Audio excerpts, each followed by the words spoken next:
Hey, I'm little. Here I am. Hello, ladies and gentlemen.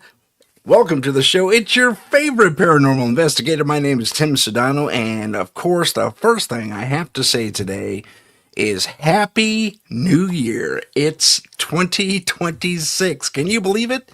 And it is essentially the anniversary of my show here on the UPRN, where I got a bigger audience and I have all you wonderful people out there.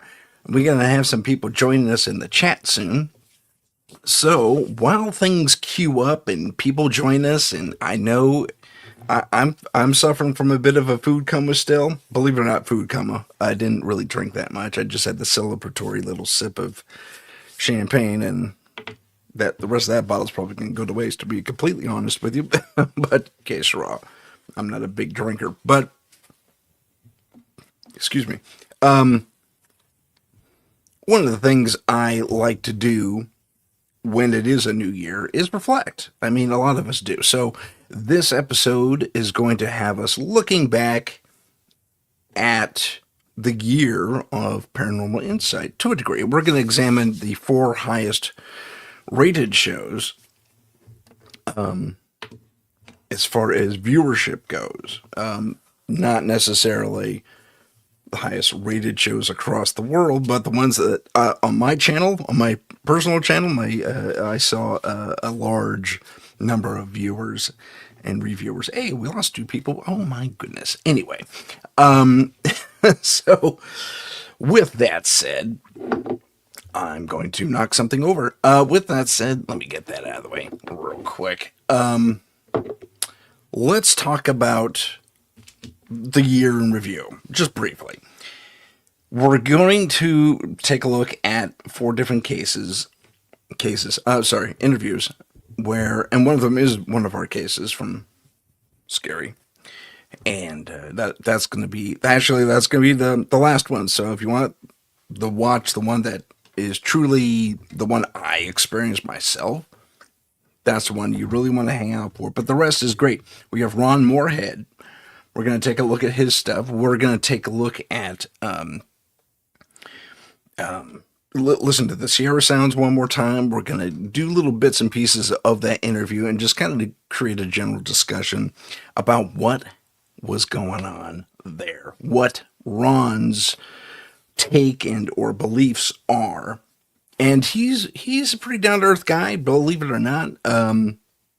He brought in a lot of experts to really help break down what it was. And I see we have Heidi in the chat. Hi, Heidi. Happy New Year. And happy anniversary. Oh, you're very sweet. Thank you so much. Happy anniversary to all of us. For those of you who stuck it out for a year with your best friend, Tim. Hello, Sherry's here. Happy birthday. Happy birthday. Happy anniversary. It's good times. Good times. Hello, hello, hello. And welcome to the show.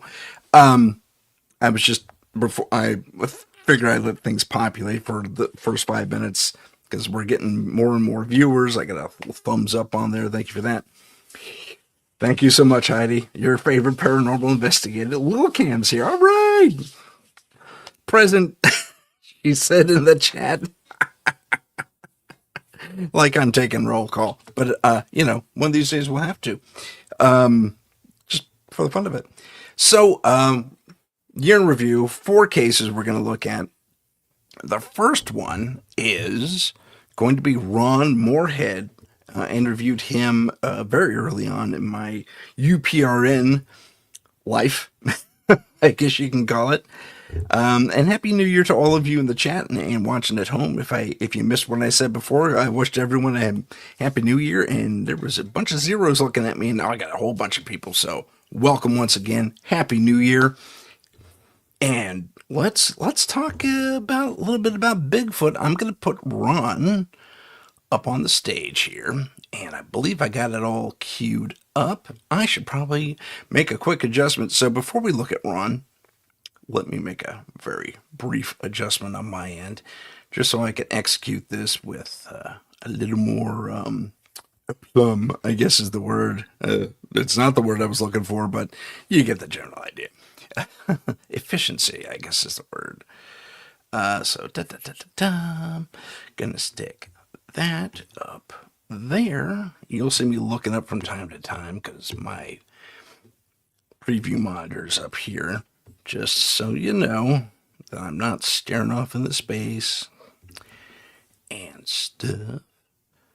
Okay, I do believe we're ready to go. So, Ron is going to talk to us a little bit about the Bigfoot footage. I'm going to show him a clip of Patty, and we're going to look at his response. And it's really cool. It's really, really, really cool. I love the this is the Patterson Gimlin footage, by the way. So, without further ado, let's. I hate it when that happens. Sorry, there's a little thing on this side of the and it just doesn't want to play. There we go. Well, that's not it either. That'll work. Okay. Hang it. Let's hit play. And I hope you can hear this. I will I may have to dip the mic in a little low so you can hear what's going on. So let's start back in time real quick. I'm going to play a video for us to look at real quick. You probably know this. It's kind of what got everyone's imagination going. This is the Patterson Gimlin film from '67. Yeah, this is the original film. It's been digitized, obviously, but there it is. And we're going to see Patty herself walking across the field in a little bit. In fact, let me get to that right away. In fact, okay, that's the cameraman getting off the horse. That's why it's so rocky. And there she is. And man, does this just spark everyone's imagination when they first saw it. Do you remember seeing this when it was first reported? Oh, we've seen it a little while later when it got popular on this, yeah. Yeah. What were your thoughts initially? Well, we knew we ran across something significant up there, and we wanted to see everything we could. I wanted to learn everything I could about it, what's going on. Now, I will interject here on the video because, yep, come on, machine. There we go. I will interject here. Here, I'll do it like that. There, pardon me, I'm eating something. I will interject here because, yeah, it's two Tims. Yeah, there's two me. I know, I was in the lower section there, chewing and eating. But he was up in, I think he says 74. That's where he recorded the Sierra Sounds. And we'll get to the Sierra Sounds themselves in a little bit here. But he's going to take two different looks at Patty walking across there. And when you look at the second one, I want you all to just marvel, if you'll allow, at what it is that we're looking at. I mean, it's amazing, I think. All right, let us continue. All they left us, they leave us in clips like that. They left us recordings of some pictures of some pretty huge footprints.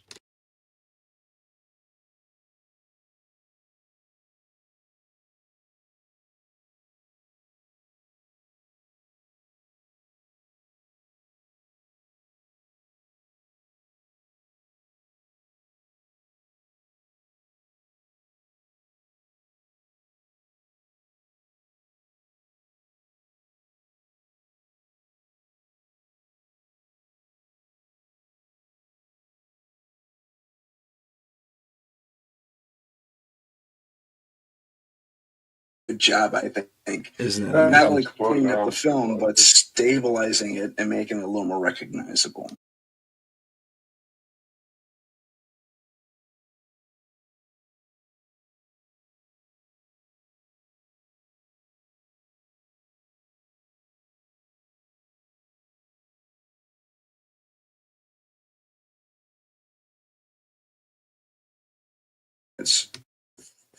Well, it wasn't. It was several years, 71 through 76. Well, actually through now. Okay.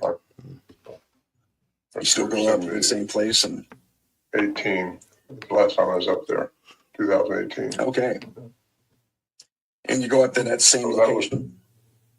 Yeah, it's all, a lot of it's burned up now since California had its wildfires in 2018. Wow. When we were there, actually, it was real smoky.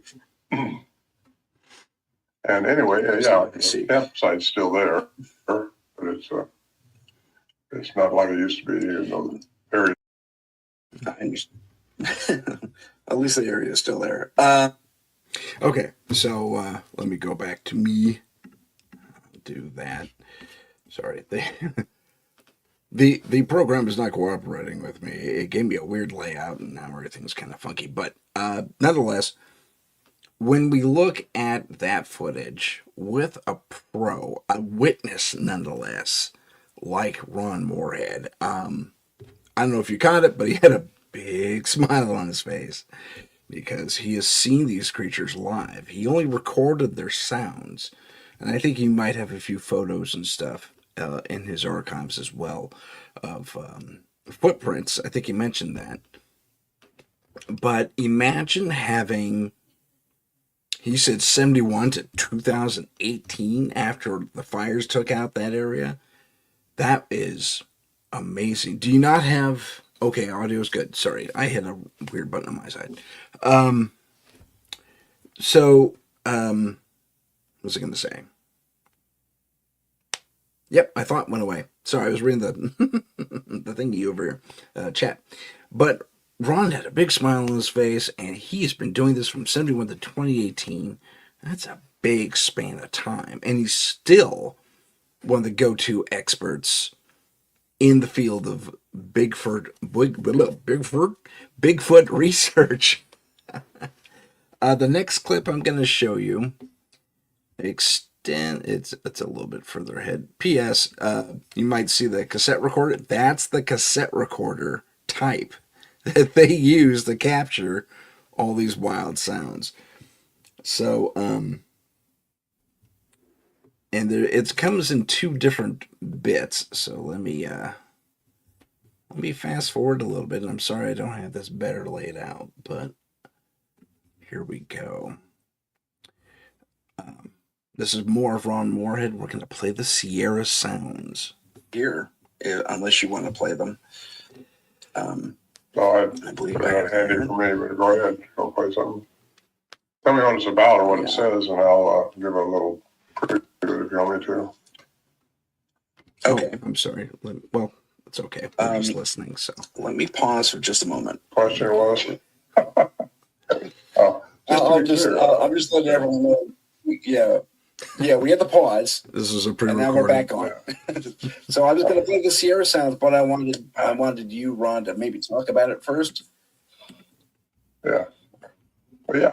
This happened mid-1971. Started with me. I was 29 at the time, but it's not like we just went in, recorded, and went out. When you go up there, you have to stay a while because it's such a long distance, and it goes in. Once you get there, you set up camp and stay there and for 3 or 4 days or 2 or 3 days or whatever you can do. Just gotta let the animals rest up a little bit. And if we did walk in, you want to rest up because your legs are so out of shape. It's 8,400 feet elevation. You got to climb up to over 10,000 feet just to get there. And like I say, it's 8 miles in the wilderness, so very imposing place to get to. So when we went in with the supplies to last us for a while. Then we actually hauled some barrels in to pack our supplies in. So when we did walk in, we didn't have to carry so much. There were sleeping bags there, and reading barrels, bear proof, and food too. Wow. So that's how we could walk in and not have to worry about packing so much because it really works salt out of you when you pack so much on your back. So anyway, that's how we did it. If they came in, which a lot of times they did in 71, 72, and all the way through till 74. 76 is the last time we recorded them. And I say recorded, I'm not sure if we even recorded that night because one was screaming up behind us. And then a bear was tearing up our supply barrels out there. So we had to check that out and work on that. So that was... Anyway, we ended up having to shoot a bear, which didn't want to do, but it was taking all our food. We didn't want that either. Anyway, that's That makes kind sense. of I get it. the idea of what it's like up there. We hauled a stove in too and then put it together on mules. So it was a good place to go if you want to just relax and hang out. Now, all the other guys were up there. Listen to Bigfoot. I hadn't been a hunter prior to 71, but the Johnson brothers, who have been going up there since 1958, they were there to hunt. And they weren't, nobody's looking I think for I Bigfoot. took the wrong note Tell- as to when the tell- Sierra sounds kick in. So let me fast forward to my next time. Because he's talking, he's still talking.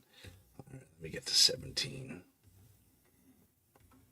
I'm a very twitchy, itchy person, aren't I?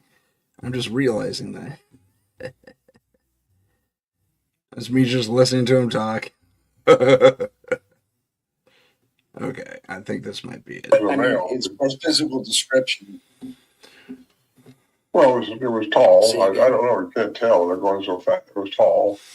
Obviously, they get tall when they get older. And this was a male, I'm pretty sure, because it's the one that did the samurai cry that had been coined years ago. Samurai Very cry. Asian-like. So anyway, he got down to the other ones, and they started commotioning some more. I think they were concerned about getting too close, or maybe the little one, because there is a little voice that I recorded. We had some little prints up there in the snow. So there was a little one up there, and he was maybe getting too close. I don't know. But there's no danger because we wasn't even wanting to shoot at one. That wasn't even part of our parameters there. We just want to learn more about them and what we're dealing with. Because at first, when we started dealing with them all this time, we thought they were just some kind of ape that hadn't been identified, like so many researchers do now. But they're a lot more than that. A lot more than that. They're like a people, and I think I've discovered over the years that they have to have a human component to them. And that's not because of DNA, it's because of the studies we've had done on the sounds, which Dr. Curlin did in 1978, I think it was, maybe somewhere around there. He wrote a paper on it, actually, and presented it to the Anthropology Unknown in British Columbia. And that was pretty unique because it showed it was above the human range, inside the human range, and below the human range. And it represented, the little clip that he studied for this represented an animal compared to the human vocal mechanism. It represented an animal that was over 8 foot tall. So that was good. But it went till the cryptolinguist got a hold of it in 2008. Scott Nelson, who had been trained by the military, 2-time graduate of the Scott Nelson Military Foreign Language Institute in Monterey. And I have to pause. Scott Nelson is someone I want to get on the show, P.S. Scott would be amazing to have on the show. So if anyone knows, actually, I could just talk to Ron about that now that I think of it. Anyway, he goes on for a little bit, and then I think we're going to say, let's listen to the sounds. So Scott Nelson got a hold of it, and he says, yeah, man, here's the dynamic range of these things. He confirmed that the range of these creatures was nothing short of just okay, let's back it up. I think it's at 1700. Okay, well, we're gonna have to go from 1650. Changes what they want to create the power and the control. And when you get into the cuneiform text, that's where a lot of it, that's where the core of it all is. And so there's where I went with my studies and still am. So I should preface that, not preface, but whatever the opposite of preface is. I should say, when he mentions the cuneiform tablets, he's talking about the ancient Sumerians and how they, at least according to his research, dealt with creatures very much like Sasquatch, and indeed may be a remnant, and others have said this as well, of the human race, which is intriguing as all get out, because you dive really kind of deep into ancient astronaut theory, which says astronauts came down from another world or whatever, and basically restructured some of the local hominids, us, and became, and modified our genetics to be the modern human. That's the theory. That's what a lot of people hypothesize. I'm trying to figure out what's going on with my frame here. Oh, I'm in a different mode. That's why. But it's weird. But anyway, what he says here is the cuneiform tablets related to all that, the Sumerian, the Mesopotamian stuff, locks that in. I mean, that's it. There's no. It's a solid conclusion as far as his research is concerned, which I find deeply fascinating. But let's move on and talk and listen to the Sierra sounds, which are coming up pretty quick. So just interrupt me anytime, Tim. I'm just chatting away for an hour here. Let me interrupt you here then. Interrupt you here then. Let's play those sounds. And ladies and gentlemen, this is a crude playback because the system didn't accept the files I had prepared. Oh, Tim with his so this will be a loud playback, problems. and do forgive the crudity of them. Here we go.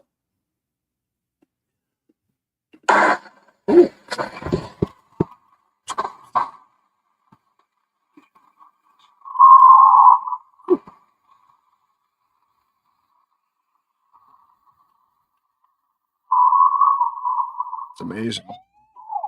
Okay, that's them. Me. That's him. That's not me. Listen to that. I'm going to play that back because I've been talking over this. I am so intrigued by this entire thing.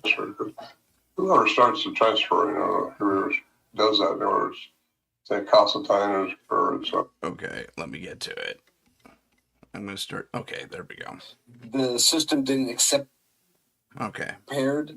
So this will be a loud playback, and do forgive the crudity of them. Here we go. I'll dial down my stuff.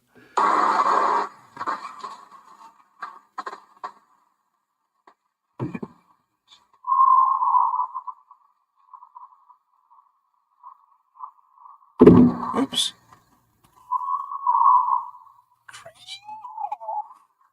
It's me. It's not me.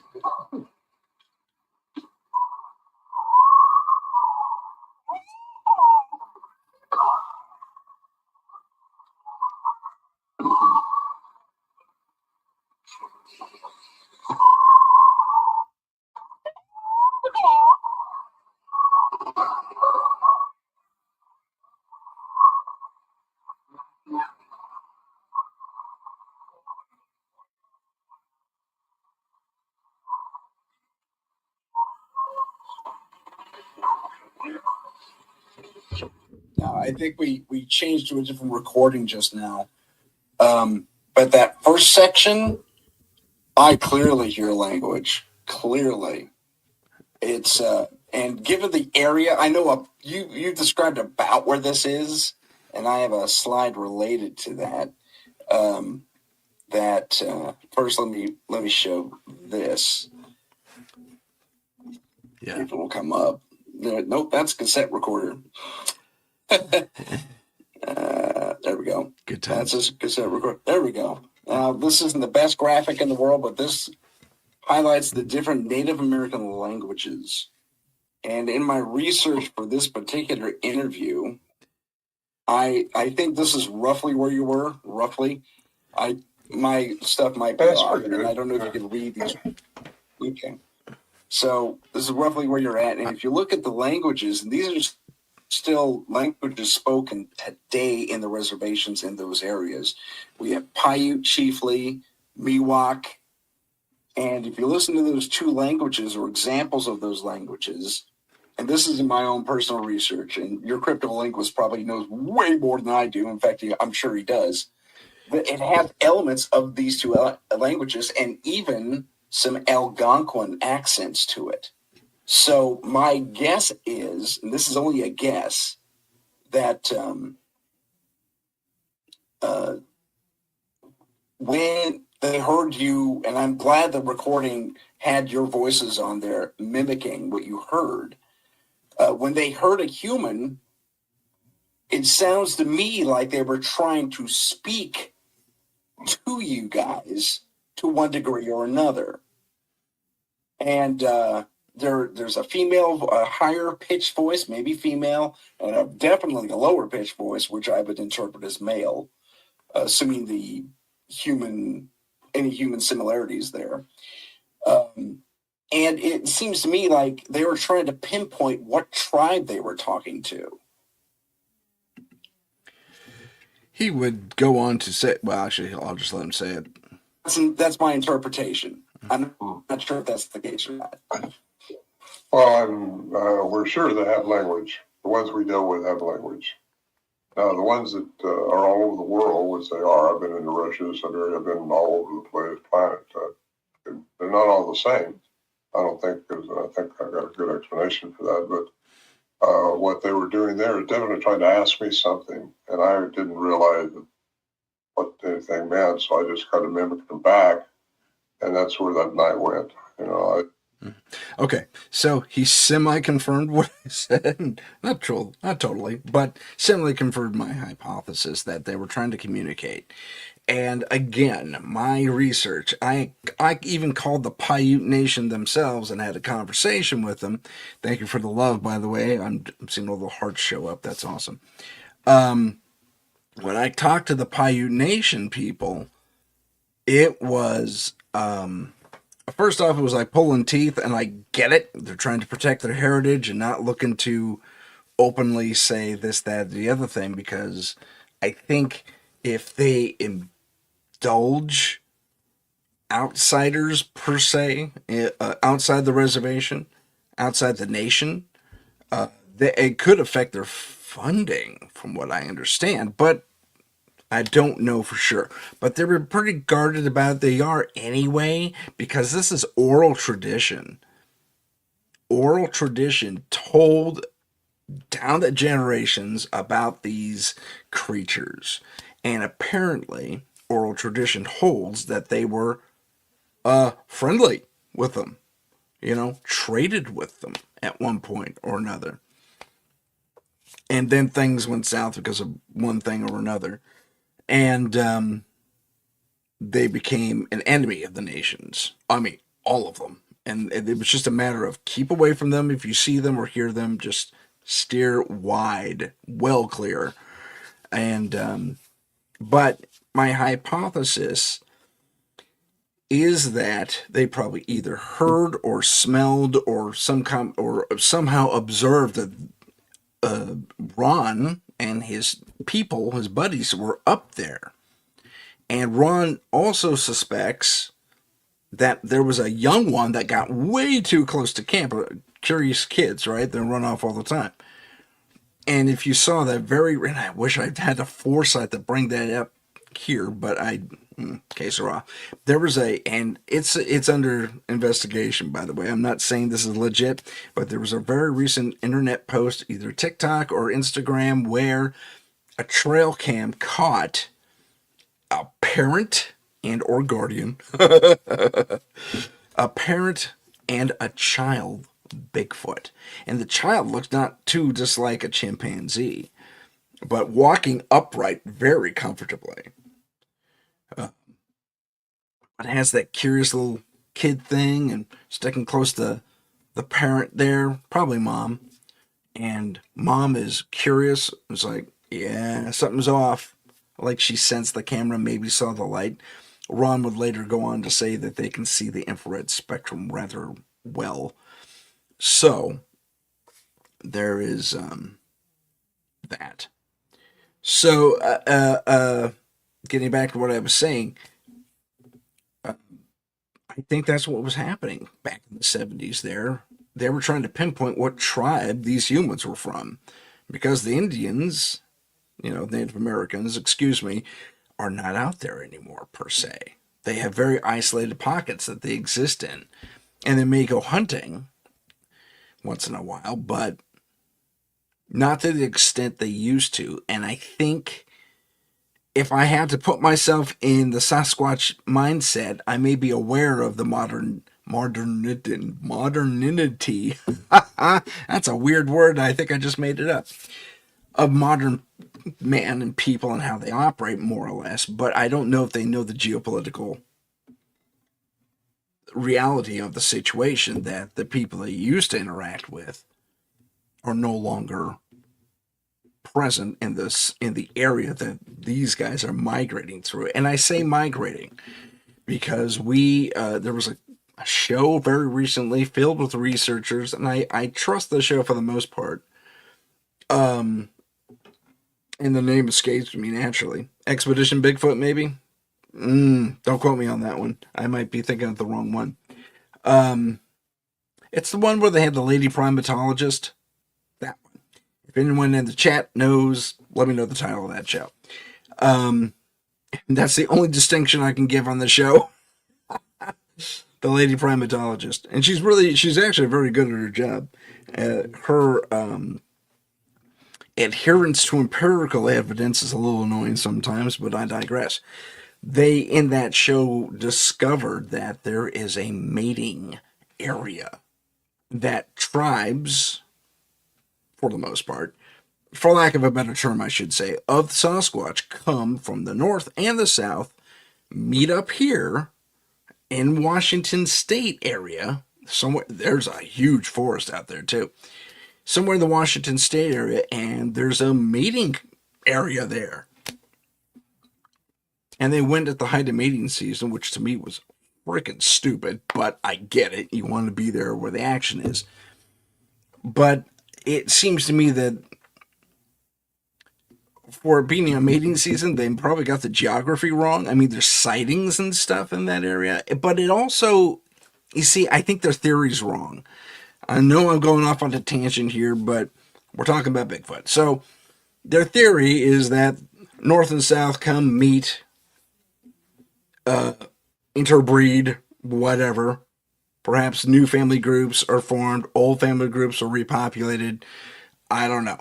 But if these creatures have a migration to them, and it's similar to birds or pretty much any other mammal on the planet who migrates, they're going to go.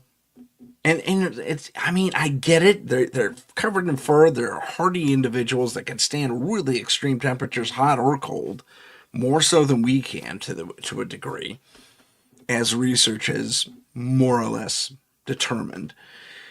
But if you look at California's a good meeting spot, actually. Meeting spot, not mating spot, although that could happen too. I really don't know.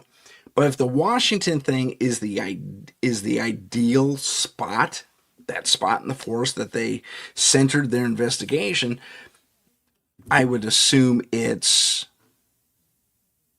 on someone else's trail, or there's a confluence of migrations that go through that area, north and south. And they're not meeting in the middle. They're meeting at a junction, at a point. Probably, whatever, whenever mating season has spring, right?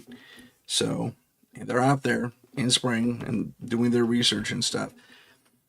Man, I'd love to be on. That would be so much fun to be on that thing. That'd be great. That'd be cool. But I digress. Okay, so Ron gave us a lot to think about. I have more clips here, but we're running a little short on time, and I kind of have to move on to the next thing.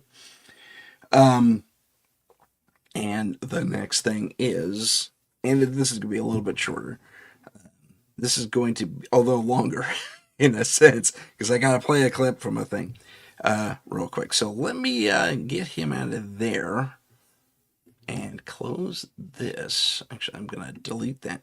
So as we move forward, I have to say Ron Moorhead's insights, and it's not just limited, I recorded Bigfoot once and suddenly I'm an expert. No. He did research. They went up there for, 70, 80, 90, 100, 2000 rather.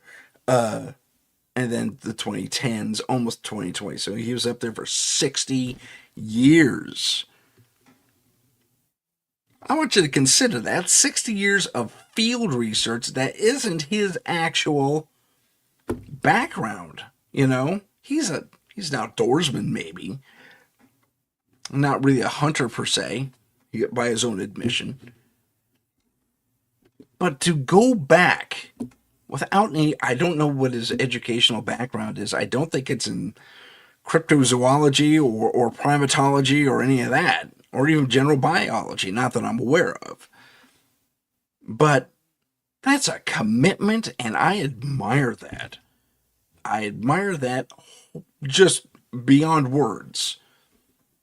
To be a civilian so taken with an experience, you take a very scientific approach and look at this, that. Every aspect, try to dismiss it, can't, and are forced to find the answers that fill in the gaps, the questions you have. And he was saying they were seeing these things up until about 2018 and hearing them and seeing their footprints in the dirt. Brings up an interesting question I wish I had thought to ask. Where does Bigfoot go when there's a forest fire?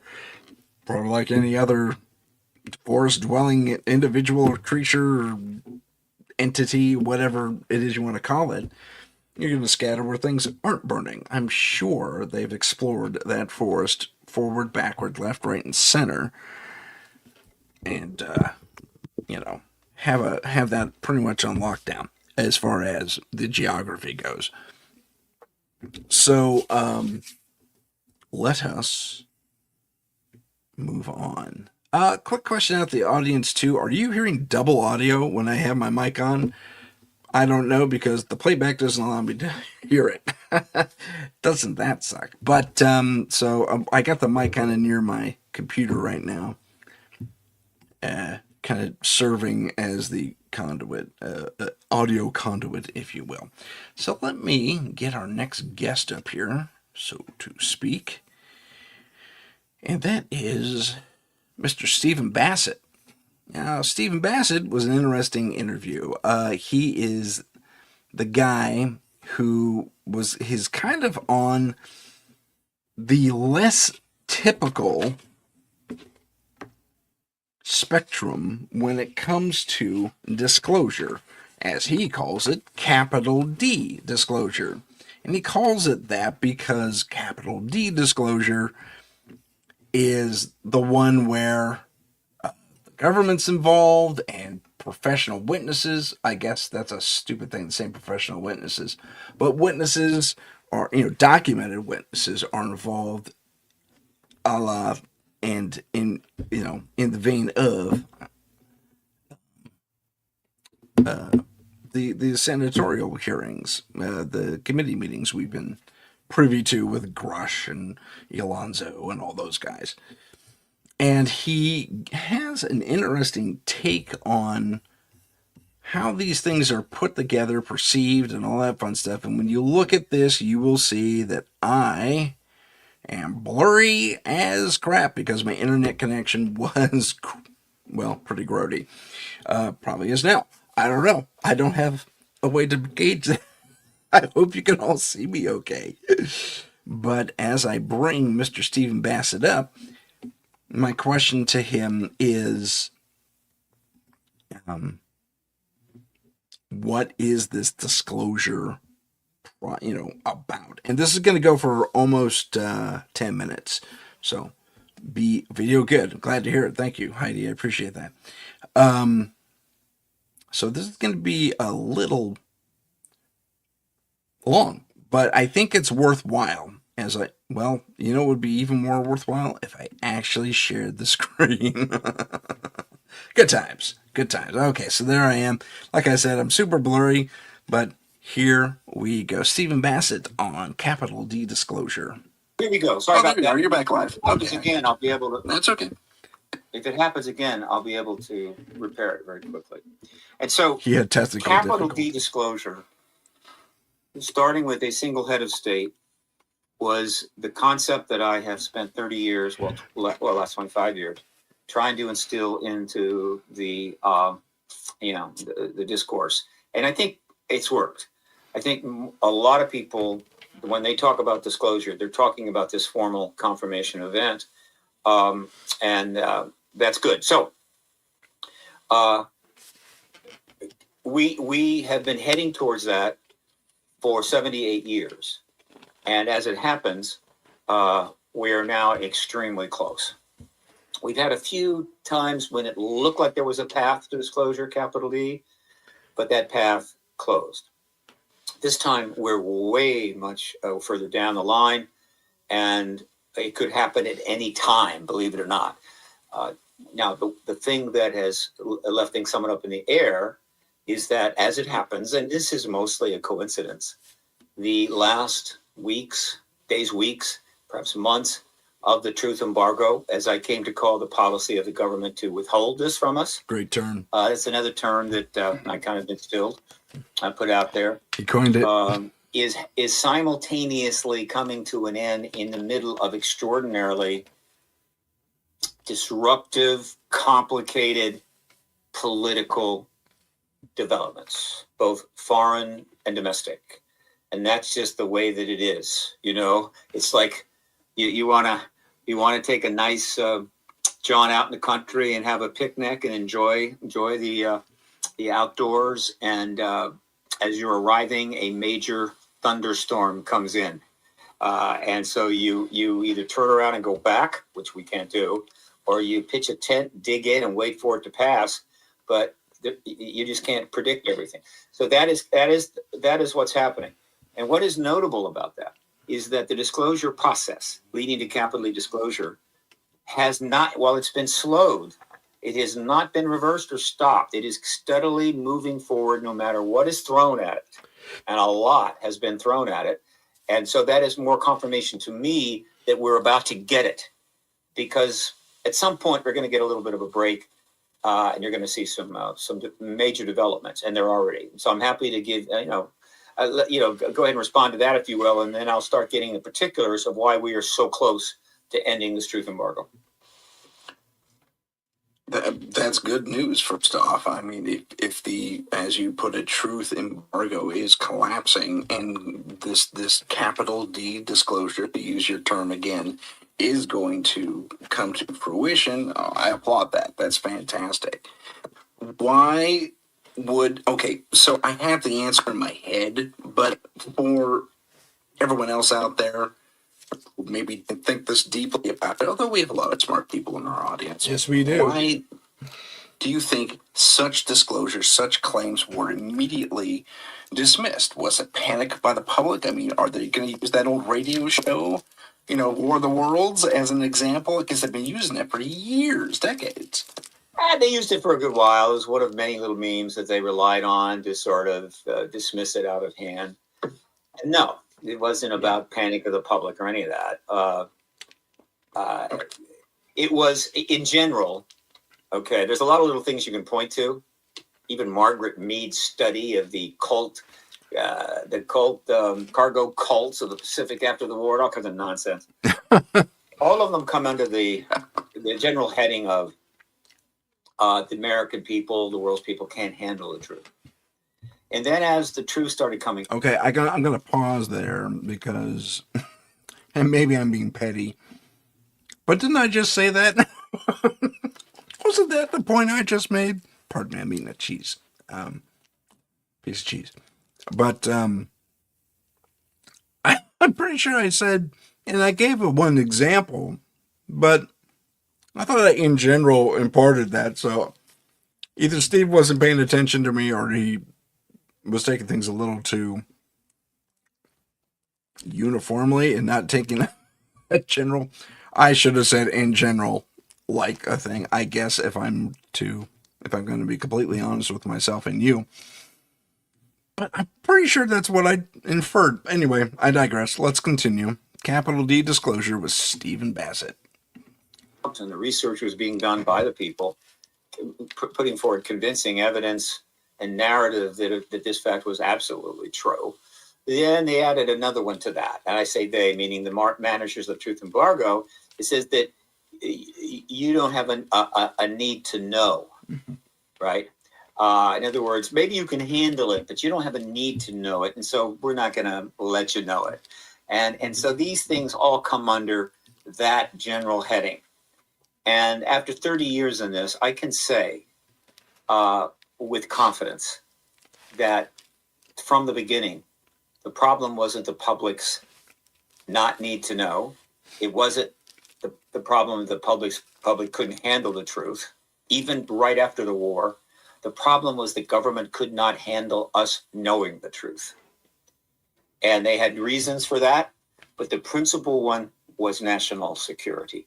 So I would add to that as we watch this, in that, oh, come on, machine, there we go, that it wasn't so much that the public couldn't handle the truth, it was that if the public was told the truth, like very much like what's happening right now, we, and I say we in the larger sense of like the planet, those of us in the know and watching all this unfold, because not everyone has the internet available to them, or not to the availability, not to the level we do here in the US or Canada, for example.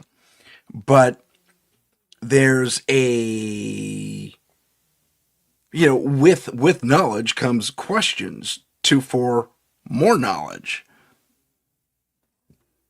I think that's the point he's kind of getting to, and I think he gets to it eventually. But for me, it felt like that was an unanswered tidbit. It's like, why would they care about us knowing?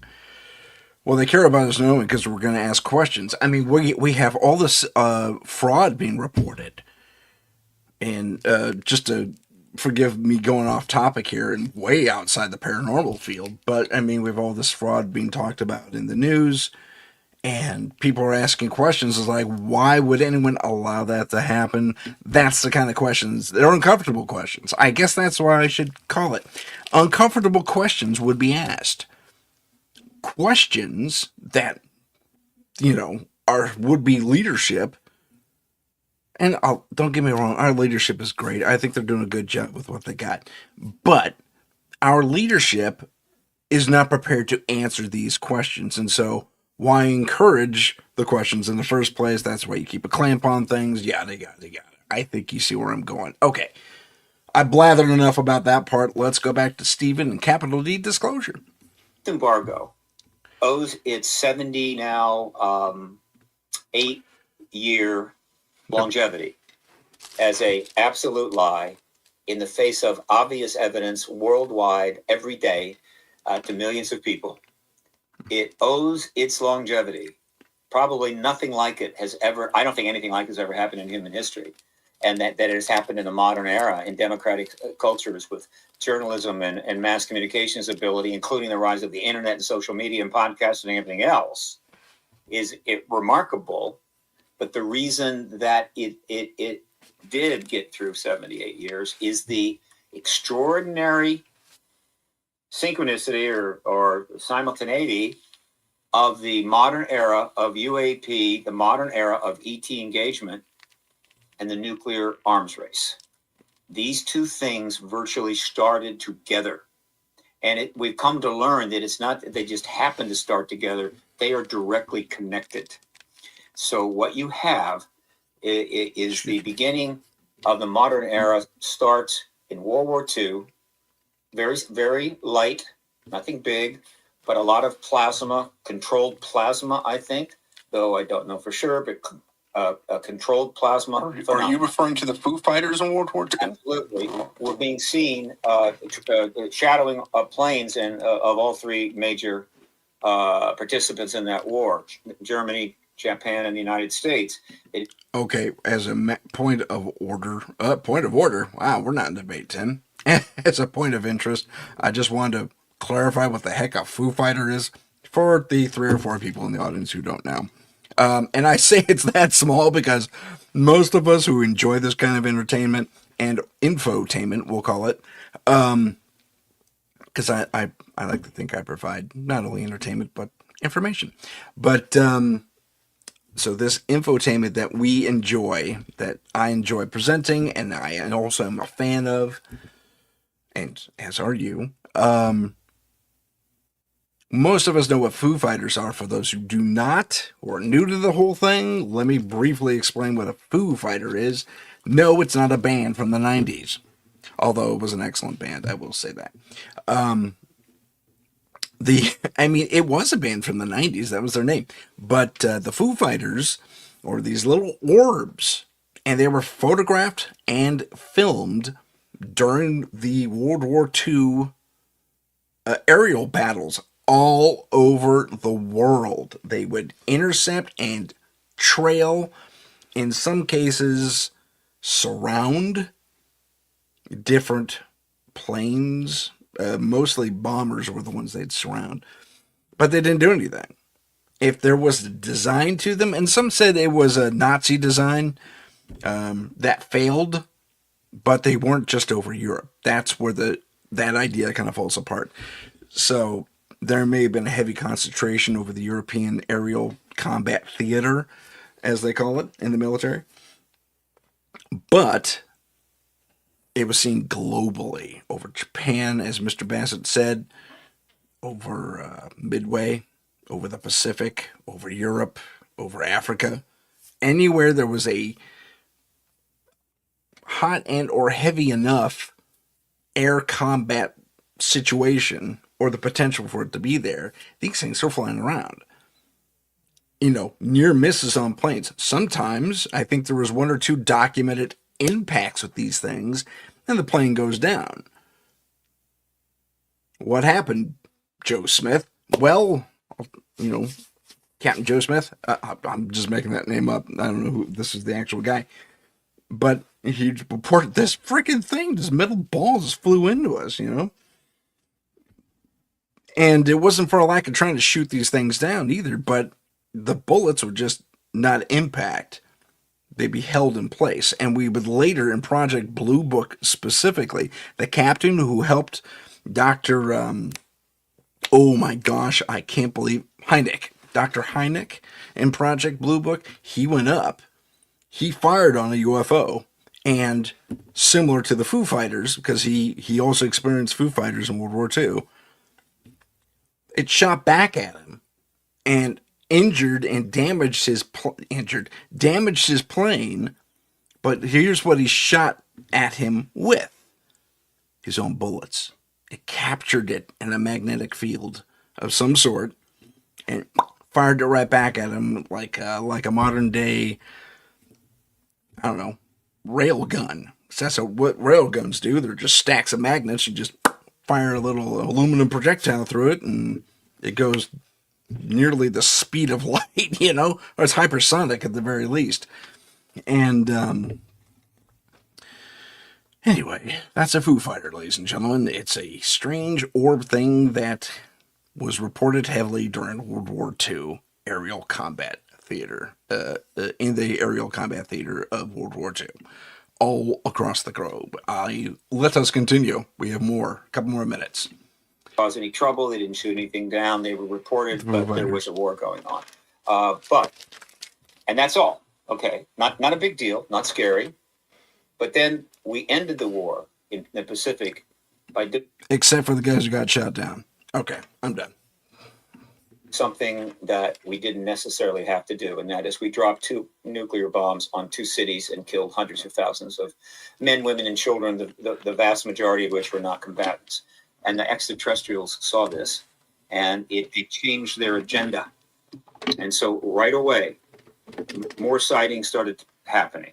Now, this is a different time, but sightings of craft started happening and started being reported.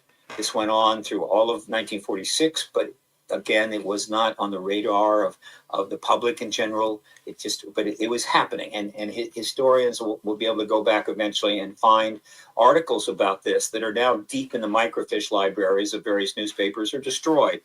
But throughout 46, a lot of activity is taking place.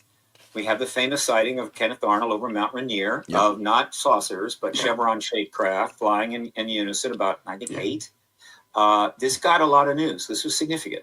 If it wasn't going to be the Kenneth Arnold sighting, it would have been something else. And that generated a lot of stir, a lot of media attention, fairly safe, no big deal. But then one of those craft, because that's the kind of craft that crashed at Roswell, did a crash near Roswell. And because it was early on and didn't have a policy, the Lancer, the head of the base, asked the public relations guy, Walter Hawk, to put out a press release and say, we got a saucer. And at that point, not only the modern era of the UAP engagement of the human race gets underway in force, but the very basic beginning of the truth embargo gets underway, because the moment when Truman was told this, he immediately informed Roger Ramey to sit on it, staunch it, whatever.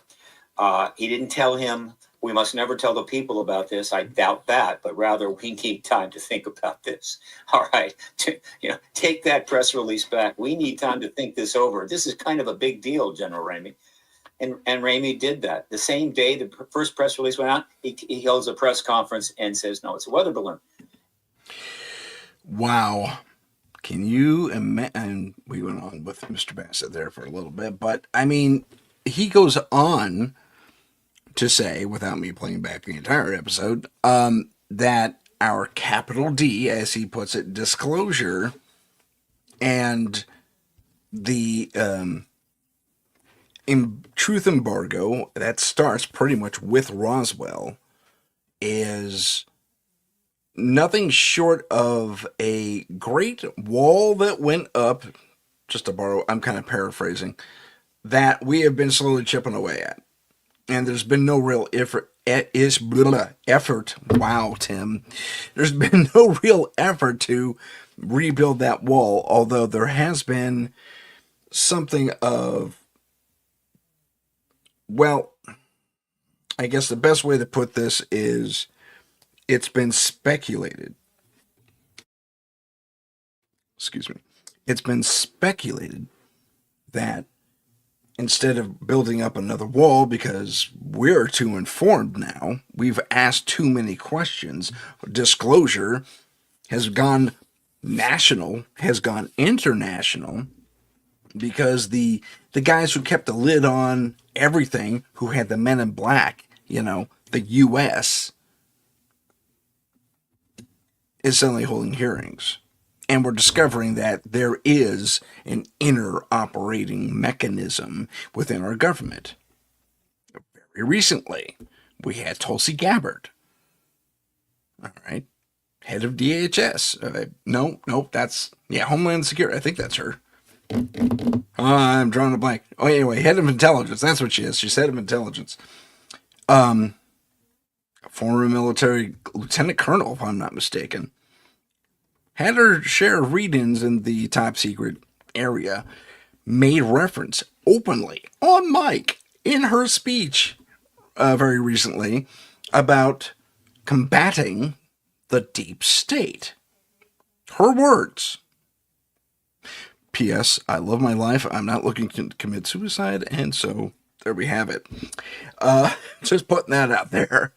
Just to be safe. And it's a sad state of affairs when I have to do that every other show, just because I'm repeating some information. But it still doesn't negate the fact that, yes, we are closer. When I did this interview a year ago with Mr. Bassett, it was just David Grush who came forward. Actually, he was set to come forward and give this testimony, and everyone was waiting on bated breath, because we keep hearing about deep state assassinations or discouragement or something along those lines, whether they're real or fictitious. But I mean, if they're fictitious, there's been a lot of people dropping like flies who Anyway, again, I like my life. I'm not suicidal.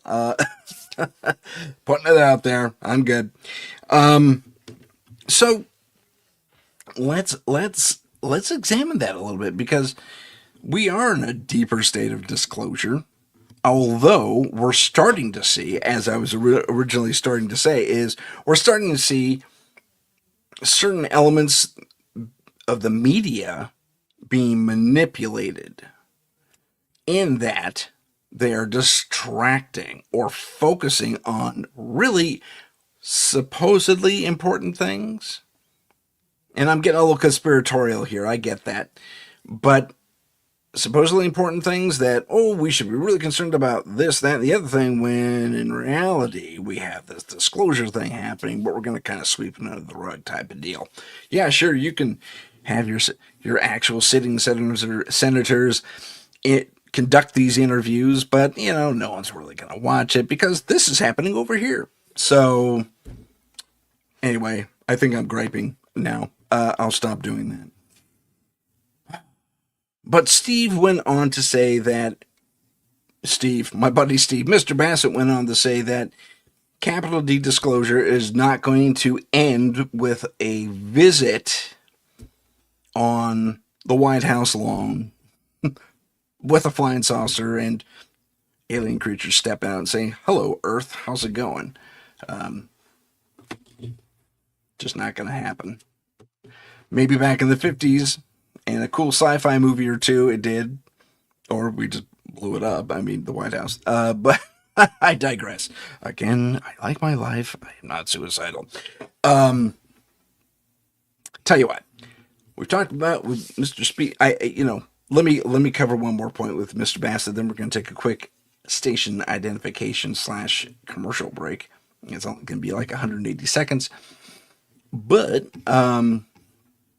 here's what I have to say about all that.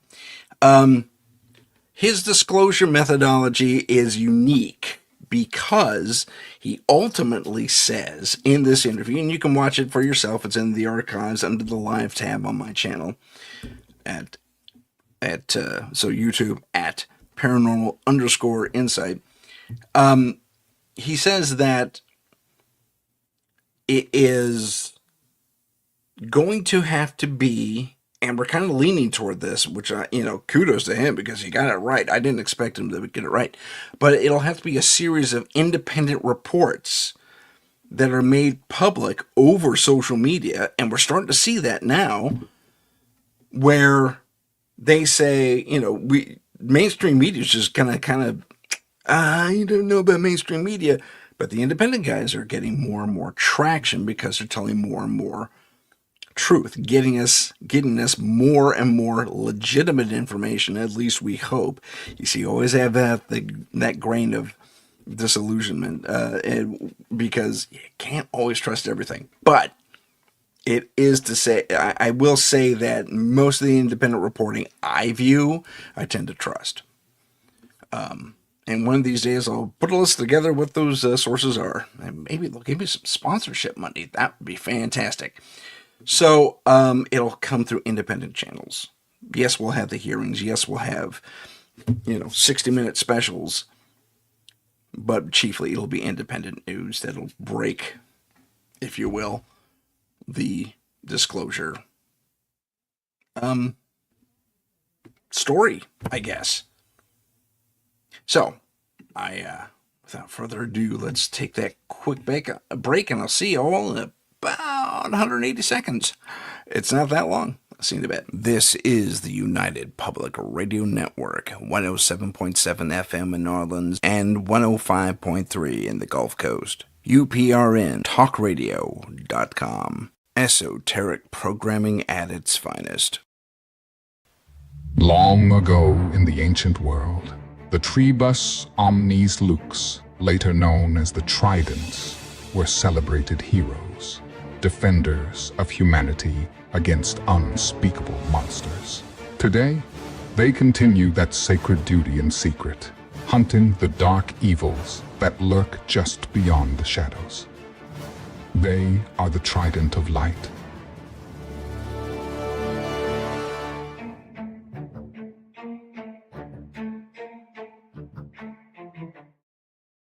Follow us on Instagram at paranormal.insight. Stay informed on upcoming shows, ask questions, and see what chilling paranormal stories we're following. Don't forget to follow us on YouTube at paranormal_insight. Click the live tab to see our latest videos. Hello, ladies and gentlemen. Welcome back to the Paranormal Insight, and let's continue on with our show. Our next clip is with a good friend of this show and my personal friend, although we've never met in real life, or IRL as the kids used to say. Or Merle. The language is weird. Anyway, this next clip is with a young man. Well, he's a young man to me anyway. Who is a fellow podcaster of the paranormal and the strange. And this is Mr. Tommy Cullum, you know, from Let's Get Freaky, the podcast. And I have to get to my notes while I call up his, there it is, from his thing. So he has this great, fantastic, if not slightly long-winded recount of something he experienced. And this he is the, and these are in no particular order, these videos, but he is one of the top 4 highly watched videos. And Heidi says, welcome back. Thank you, Heidi. I appreciate that. You too. I'm sorry we had to delay things for 180 seconds, but someone's got to not pay the bills. It's all free stuff. But anyway, so Tommy has a very interesting story. Now, not as a podcaster, he's an experiencer. And I mean across pretty much every single aspect of the paranormal. He has seen UFOs. He has seen ghosts. He has seen, cryptids, in my personal estimation. Professional, I should say, estimation as well. But he has about a 3-minute story he's going to share with us here in a little bit as soon as I cue it up. And it goes a little something like this. It starts out when he's a little kid. And, well, I'll let him tell the rest of the story. How's that? Because let me tell you, it was flabbergasting. It was pretty cool, actually. So here he is, Mr. Tommy Cullum. It's when I was 10 years old.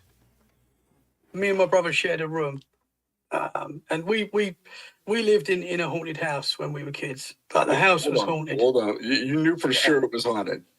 Yeah, I mean, at the time we didn't talk about it too much. Obviously, me and my brother, we were young. Okay. But it was the classic haunted house. Always weird noises, weird vibes. Things used to go missing. I can remember my mum and dad talking about it when we was kids, and you know, we all knew that there was a side to this. I mean, we had some good times in the house, you know, don't get me wrong, but there was also times that were weird in that house. Like I never used to like being on my own in the house. I remember when I was about 10 years old, and I had a day off sick from school, and the school was right next to the house, and my mum was like, literally 2 minutes from the house. That's amazing. Yeah. I was still late nearly every day. But I remember this one day I was at home. I was off school, sick. Well, I probably wasn't too sick, but my mum let me have the day. And I remember she said, I'm going to go and pick up your brother. I'm going to leave you here for 5 minutes. You can even look out the window and you can see me you can see me if you need me. It was that close. Gotcha. But I just remember being terrified to be on my own in that house. That stayed in me, that fear. You just felt like there was something watching you there all the time. It was always a weird vibe. Okay. But I had a big experience when I was 10 years old. Me and my brother shared a room, and we had bunk beds, and I was on the top bunk. And I remember waking up one night, and you used to get the street lights coming in, so you could see, even when all the lights were off, and even when the curtains were shut, you could see pretty well the room. You could still. I'm pausing here because I wanted everyone to kind of note that shift. And I only noticed it when I was reviewing this stuff the other day. I want you to note that shift as soon as he starts to really get into the story, how he gets a little almost intimidated. I mean, there's a fear that kind of creeps into the back of his voice. You can sense it. You know, it's like, oh, okay, there's a ride coming right now. We're at the top of the roller coaster, right? The hump before you drop down into the abyss. before the next rise. So we're getting ready to go on a ride. But I had only until I didn't notice it during the interview, but on review, I noticed that shift, that tone in his voice as he tells the story, and I thought that was it made my heart break for him, to be completely honest. But I digress. Let's watch and see what Tommy has to tell us. Okay. Yep. I get it. Sorry, the computer is being a bit of a. Okay, we'll do that one. Here we go. Where everything was, and we had Fred Flintstone curtains. So I can still remember just seeing Fred Flintstone Free and Barney plug. Rubble looking at me every night. one night I've woken up, and it was during the night. I'm not sure what time. It was late.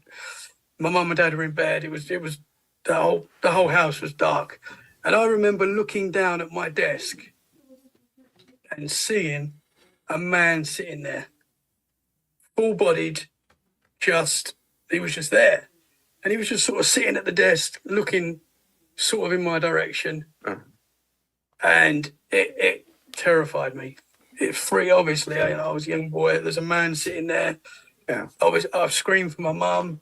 And he was like, he looked like, I always say when I explain, to me, he looked like William Shakespeare. That's Was the he look. dressed like that? Yeah. He had long hair. He had a bit of a beard. And he just looked like he was from that era. Oh, That's crazy. how, yeah. And obviously my mum's come in, calmed me down. She couldn't see him, but he was still there. He was still sitting there. Wait, he was still sitting there when Mom came in? Yeah, he didn't go. And I'm, he's there. I didn't get out of the bed, but I was like, he's there. She's gone over to him, feeling around. He didn't move. And she's calmed me down. I was hysterical. And I've got to tell you, I was quite a bad sleeper when I was a kid. Like, I would get up quite a lot during the night because I used to get scared in that house. And I used to want to be in my mum and dad's room. So quite a lot of the time, I think it was a bit of an issue for my mum and dad that I used to do this. So they made a point of, no, you're staying in your room. My mum made me stay in the room that night. And to this day, she still says sorry about it because we spoke about it recently. But, yeah. So Stay in your haunted room, Thomas. I had to stay in my haunted room. Yeah. Okay, so Tommy and I did have a little bit of a laugh about that. It was nice to see him be able to tell the story, but I still hooked onto that sense of fear at the recounting of the story. Tommy would go on to say that this was not the only haunting. Now, and there's another point where I believe he says, "Oh yeah, P.S. Not only was my house next to the school, there was a forest right behind it, and on the other side, a graveyard." Dude, come on, a graveyard. No wonder. And the thing is, his house wasn't that old. His house was built 80s, 90s. The one he was living in, maybe an old house was pulled down in its place and it was rebuilt. But to have, and the way they build English houses is, it's all your parking and stuff is downstairs, and you take a short little flight of stairs upstairs, and that's where the main living is, and that's kind of the house he had. At least that's modern architecture in England, especially in when they're trying to kind of pack people in a smaller community, but still allow for like maybe 200, 300, 400, even 500 people to exist there comfortably. You have the square footage, you got a yard front and back, and the car park, as they like to call it, or the garage, as we like to call it. So you can park your vehicles and what have you. But chiefly, that's a living arrangement. I'm sorry. You walk in, flight of stairs, sure, but downstairs is also the kitchen, the living room, and maybe a den, if you're lucky. Plus the parking garage, and then upstairs is all the bedrooms. But anyway, so he had a relatively modern home he was living in, and I make him, I guess his age, at least at the time that this was recorded, which was 2022, if I know. Yeah, because we just had 2025. So yeah, 2022 sounds about right. This is before I joined the UPRM, but it's worthwhile having him show up here on the channel. But he would go on to say, house isn't that old. Why was there a 16th century dude there? Well, he did live next door to a graveyard. But the funny thing about that is, from a paranormal investigative perspective, usually when you have a spirit that's fully manifested, they've been there a while, dressing like he could have been a cosplayer, Ren Fair guy, maybe. But there was only one other family that lived in that house before Tommy's family, and the husband passed. We don't know what the husband did. He could have been one of these cosplayer Renaissance fair guys. Don't know. But when one, and P.S. It was a couple that lived there, elderly couple. The husband died in that house. So if you're going to take those two things, my guess is this guy was a big time either actor or just, community actor and just loved doing Shakespeare, or he was a cosplayer, dressed up in the gear a lot to go to these different Renaissance fairs, and always saw himself wearing that stuff, because a lot of spirits have their own identity, their own self-image in their heads. When I die, I'm probably going to look like some cross between Indiana Jones and Tom Selleck. And if I come back as a ghost, they're going to go, what the heck is he wearing? But, that's my self-image. Okay, that's a poor example of a self-image and probably not accurate at all. But, I always emulated those two characters as much as I could. And it was a bit of a detriment over the years, but it was still a lot of fun. So, maybe this individual, this spirit, had that experience, because a lot of people, like I said, you look in the mirror, you take a self-portrait in your brain. That's how you think of yourself. And he thought of himself as a pondering, struggling writer of yesteryear. Like 15th, 16th century yesteryear, Wow. That still is an amazing story. And it's not the only one he had. Remember, I said Tommy saw UFOs and cryptids as well. His UFO story is fantastic. And it's on this interview, but I did not bookmark it because I was running short on time. But I'll tell you the story in brief. He sees, now I think this is part of the Belgian wave, where in Belgium, they were seeing all these triangle craft everywhere. Well, I think it was at university, as he puts it. So something on the order of 15, 20 years ago. Terribly sorry. Talking yawn. I have to talk more so I don't yawn so much. He went to he was at university, and he was visiting home, different house I might add. And as he's walking around, and P.S. the new house is by a forest and not too far from a graveyard. Wow. From a paranormal aspect, no wonder you're seeing stuff, dude. He's just been laced and drowned and submerged in that energy for, well, his entire life. So no wonder he has an interest in it. But it's sorry about that. It's still it's still fascinating to me. But in the second house, he sees a UFO, a triangle part, and I think it was part of the Belgian wave, a triangle UFO rather, and it flies over. He takes pictures with it with a cell phone. Not the greatest imagery in the world, but nonetheless, he goes for it. And the cell phone doesn't work. It goes and then dies in his hand. And then he says the triangle kind of turned toward him, or it put a point toward him, and then bam, rockets away. Really cool, rather classic sighting, but that was interesting.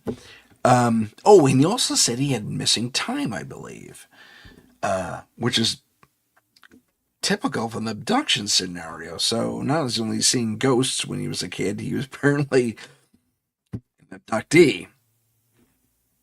That's a bit more of a cliff note of that, not a cliff note, but a note, a margin note to take that he could possibly be an abductee, lifelong abductee. And then there's the cryptid stuff. Wow. I mean, I wish I had it queued up. Unfortunately, I don't.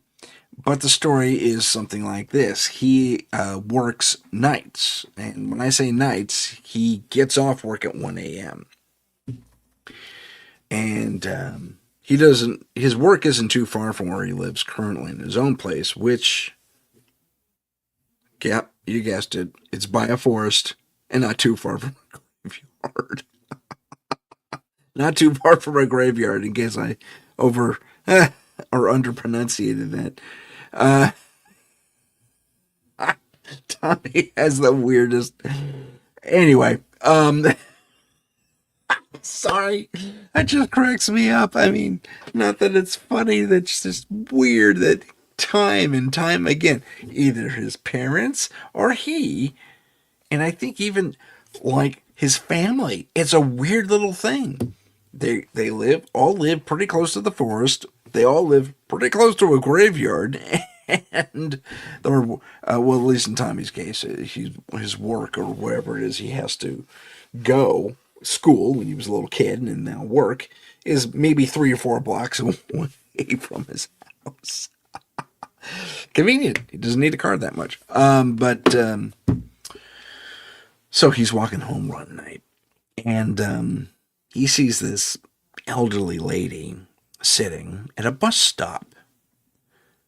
And she's she sees him, or he sees her. I beg your pardon. Sorry about that. Well, he sees her just kind of toddle to the bench and sit there for a bit.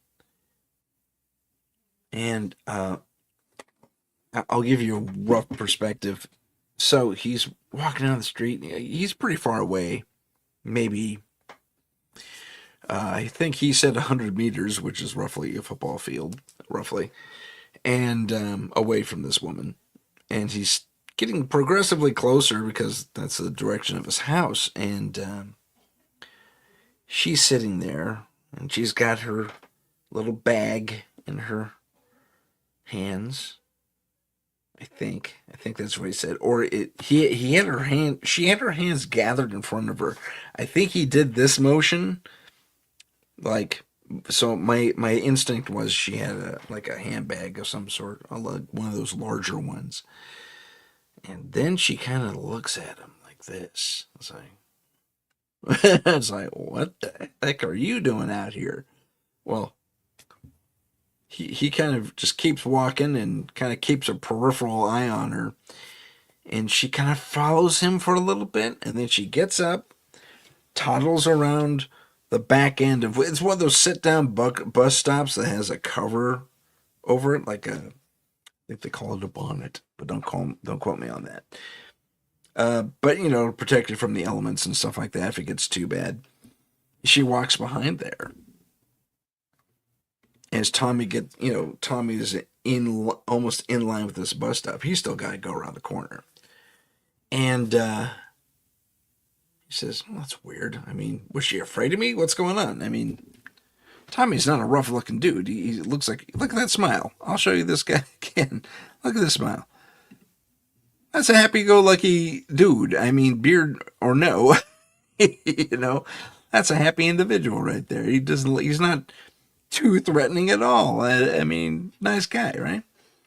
So, who knows? but she seems to be a little intimidated, goes behind the bus stop and kind of hides from him. So he keeps looking and he slows it down just a little because suddenly she's just not coming up from behind there. Okay. And mind you, this is 1:30 in the morning. Are the buses even running then?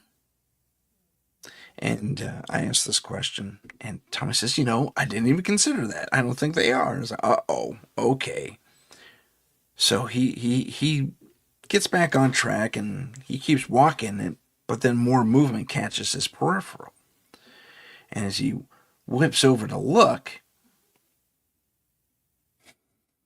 a fox trots out, looks at him very similarly, on all fours now, cocks its head like the old lady did, and then proceeds forward and then kind of trots a little bit faster into the nearby forested area.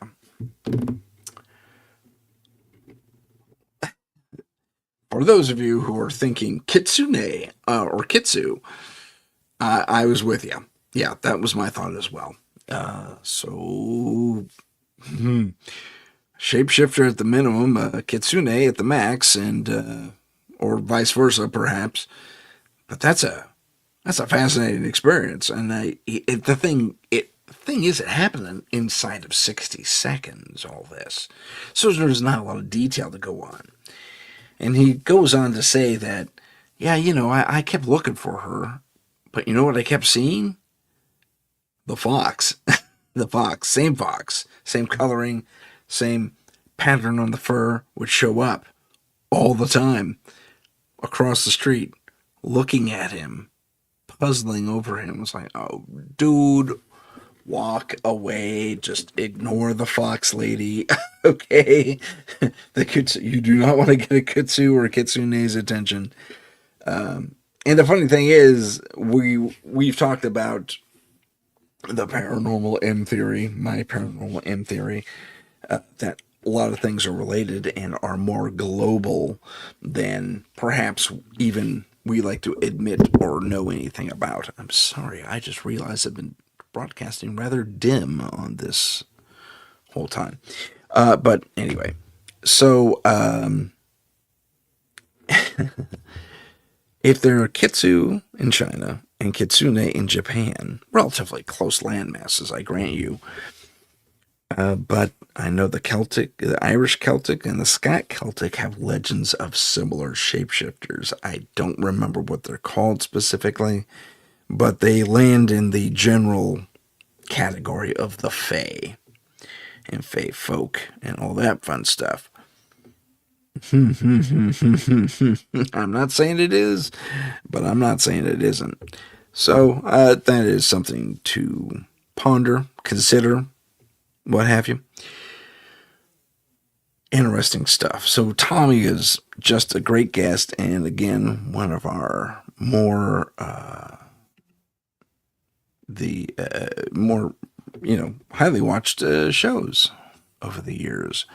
This next person you're probably gonna know quite well, and I'm ending with her only because there is a great deal to go over and recount and to comment on. And I'm inviting, yes, Heidi, I couldn't agree more. Tommy is amazing. And hey, I'm looking at the wrong piece of paper. So, yeah, okay. So first off, I'm going to show you a piece of footage. Now, this piece of footage is from our case number 1601. Yes, we've been in business that long that we have a case number of 1601. Been doing it a while. It's fascinating stuff. So let me call that up. And in case 1601, we had the very, very, very unique opportunity to be part of an investigation where Let me get there. Let's see. Second showing. There it is. Okay.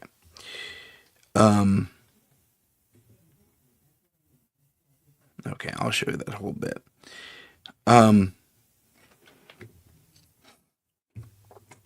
We have a poltergeist. One of the few I've actually investigated, but this is, I think, my third. JJ's fifth or sixth or umpteenth, I'm sure, but she was a little more comfortable with the happenings.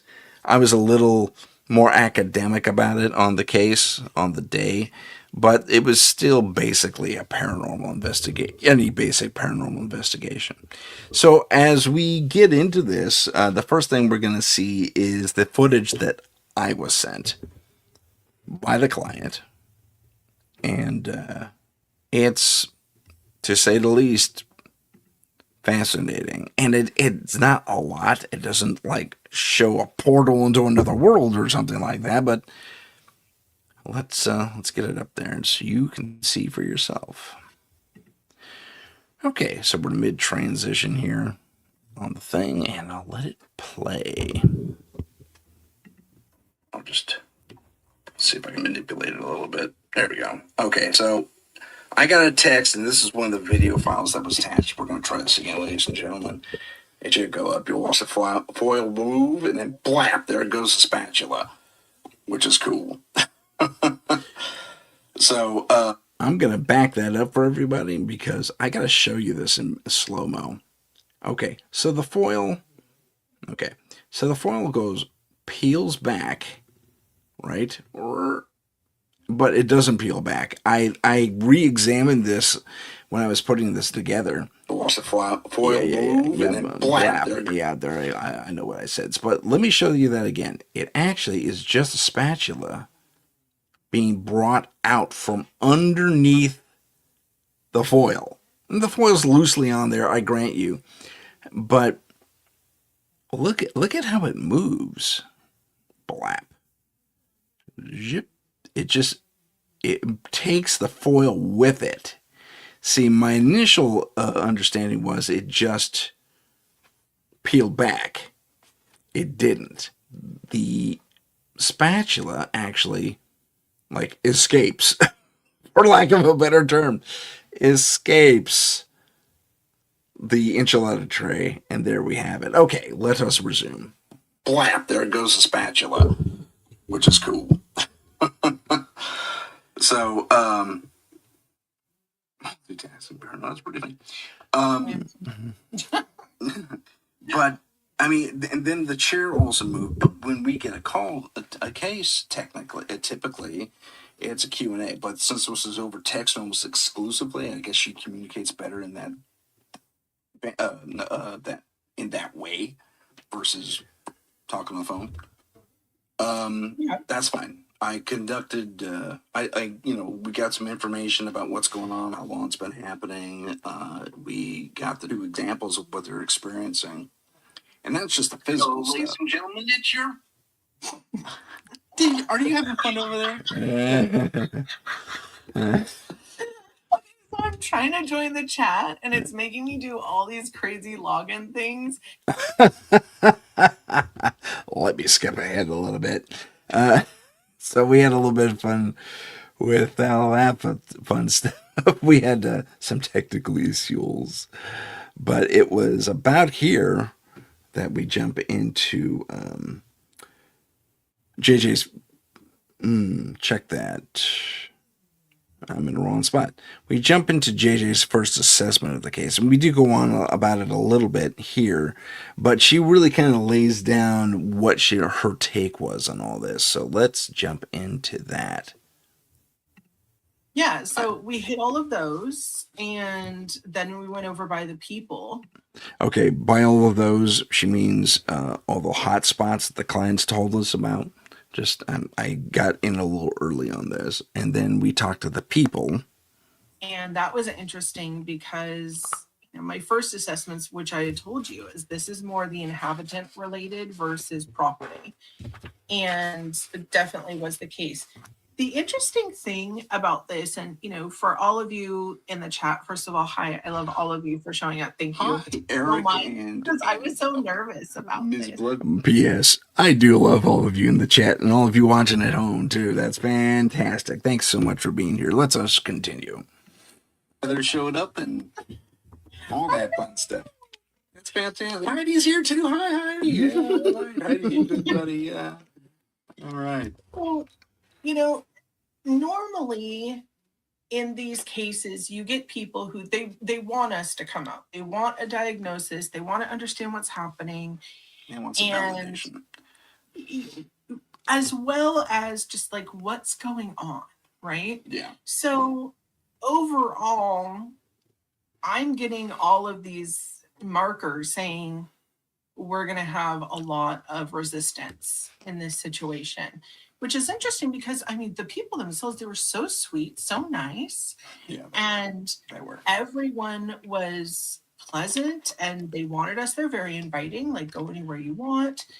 And I keep having to stop people. Don't tell me all the deets yet. Like let me tell you first, and then you can share with me, because I really want a cold read. It's very, very easy if I'm getting something to hear what someone else is saying or feeling, and then your mind just goes, oh, well, it's this, instead of me doing what we do, which is investigating. Right. Okay, I pause it there for a reason. Just to kind of reiterate what she said and to bolster what she said. As a paranormal investigator, yes, we are there to investigate. Can't investigate too cold, not from my perspective anyway. But when it comes to Jackie, I used the wrong word there. When it comes to JJ, Jackie is someone else. When it comes to JJ, it's all about being able to get a positive first time impulse. If she has other information floating in her head, she's just as human as the rest of us in that respect. It may influence her read on what it is she's perceiving. And her ability to perceive way outside a normal person's perspective? Perceive outside of perspective. Okay. Grammar, my horrible grammar notwithstanding, that ability it has to be not only cultivated, but it has to be supported, especially in the field, especially in this particular instance of an investigation. Otherwise, false readings crop up and then the investigation's tainted and we more or less have to hand it off to someone else who may be less qualified. In fact, I think we're still, with one or two exceptions, are the only investigative team in our city. The whole city. If you look up where San Jose, California is, we are gigantic. We're bigger than San Francisco. And I think we have like 1.5 times its population currently.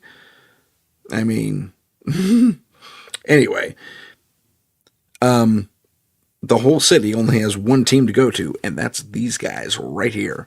I'm surprised more ghost activity hasn't been happening, but who knows?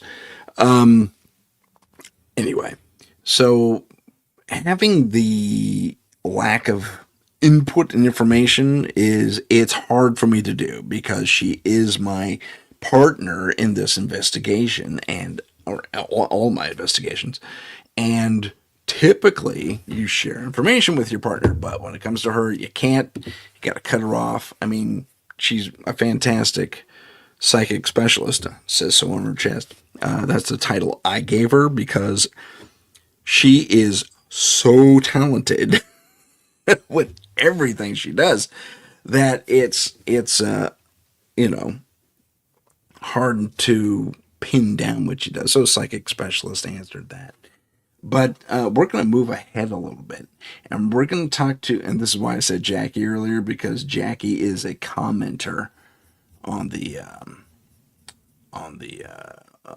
episode, and Heidi probably remembers this because she was there too. And let me get it back to, okay. Okay, I'll back it up just a hair. There we go. Okay, so let's take a look at this because Jackie brings up an interesting point.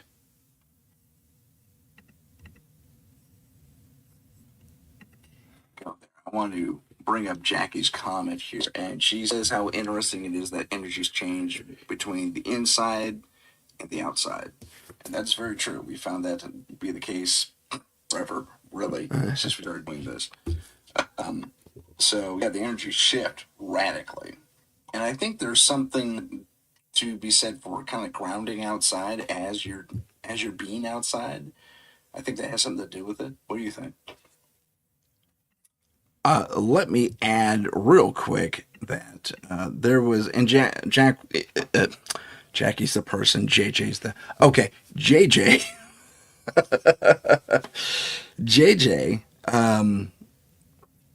will say something to this in a minute, but I think it's worth prefacing anyway, that there was a moment where we were taken outside, or I'm sorry, I was taken outside, and we'll get into that part, that, how our investigations work in a little bit. In fact, it'll be a 10-minute segment, but it'll be, it's not the first time I've experienced something where there's stuff happening inside and stuff happening outside, but it is a strange dynamic when you have all of that happening at once.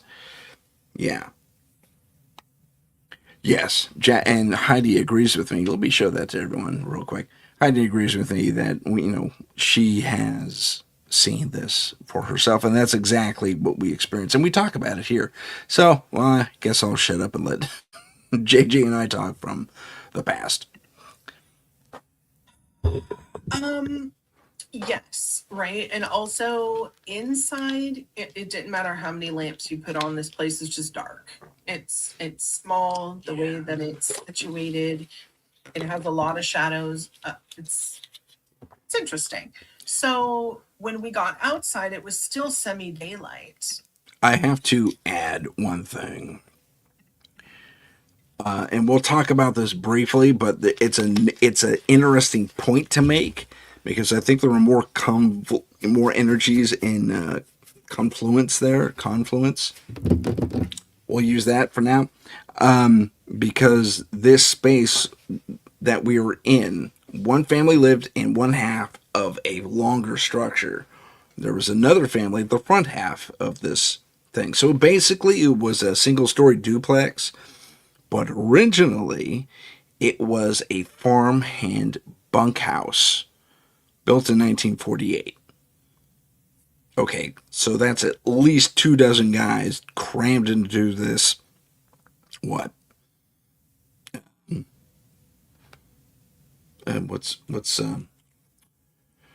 Oh gosh. Something like 100-foot space, 100 foot by, we'll call that 20 deep space, nothing but bunks, maybe a stove back in the day. So I think there's something to be said there. And we're also going to talk about a farmhand ghost we saw. So again, let me just hit play and shut up. But it's interesting to note that it was a bunkhouse. Oh, hit play, Tim. And it was like the light, how the light changes everything. You can see all of a sudden. And all of a sudden, no one was freaking out. There's not something lurking in a shadow because there were no shadows. Yeah. So great point, Jackie. Thank you. Yeah, excellent point. Okay, so what we typically do is we do a tech through. So JJ has this little EMF detector / radiation detector, and we went through all the hotspots in the house, and we found that we're living in, and I don't know who coined the phrase. It could have been Jason Hawes. I'm not sure. but it's a fear box. So all this EMF was running into this house that was built in 1948, and apparently they never updated wiring. So you have uninsulated wiring in almost 100-year-old house almost, and burning, especially the fuse box. I mean, it was bleeding through the walls. This orb of EMF that was pretty toxic. And then along the sides of the house, they had poles. Still, all their power was aerial. Ariel. So all the power was running down into the things and in the house, and it was running alongside the tops of the house. And right where they were seeing things, it was like whatever was happening in there. And the ladies there especially are gifted. We agreed on that. I think it was just kind of bumping up whatever activity they were perceiving, and it's just kind of overclocked their minds in that respect, on with regard to that specific talent, I guess you can call it. And that was my assessment anyway. But it was interesting when she says, "Yeah, well, I'm seeing something here, I'm seeing something there." So we go around with the machine, the detector, and yeah, sure enough, hotspot here, hotspot there. All EMF, burying the needle. They had some weird placements and stuff. Their Wi-Fi is right next to their door, and we walk Which in is the room. right next to where they sit and watch Yes, TV. right. Yeah, it's right next to the couch. So it's buried behind the couch, and we turn a little meter, and we said, "See how red that is? That's really bad." So you might want to think about aligning that Well, somewhere else. I pause there because actually I won't pause there. Let's just keep rolling. Sure. I mean, they can't do too much about the wiring. At least like a rewire the house. True, but if you think about But it, that's electrical EMF like that is a very easy way, just like water, for energy to come through and manifest, which is and why they have a they were creek getting. running right by them. I mean, they were getting So- inundated by all kinds of energy. But that's why Oh, everything literally. was so visible there. I mean, I was seeing, there was a lot. There were some parts of this that I'm going to dance around just to kind of keep their anonymity, but I had received information when we were inside the house that there was a family member who had an attachment. Right. And and that said attachment was a generational attachment. So it got passed down. And that it wasn't passed down to them because this family member was still alive, but that this thing was trying to and was coming around when this very specific person would show up. Well, what was interesting is the direct sibling of that family member ends up showing up at the house. And so he pops in and he's like, "Hey, here you have a question." I said, "Yeah, was so-and-so troubled?" And I got that far. And the response was, "Oh my God, their entire life, like psychiatrist after psychiatrist." And I said, "Well, what about your grandmother taking them to like a healer?" And they said, "Yeah, they were taken multiple times." And I said, "Okay." And they said, "But the grandma who took them understood that the attachment they had came from her because she had it originally. And then when the other one was born, it passed down."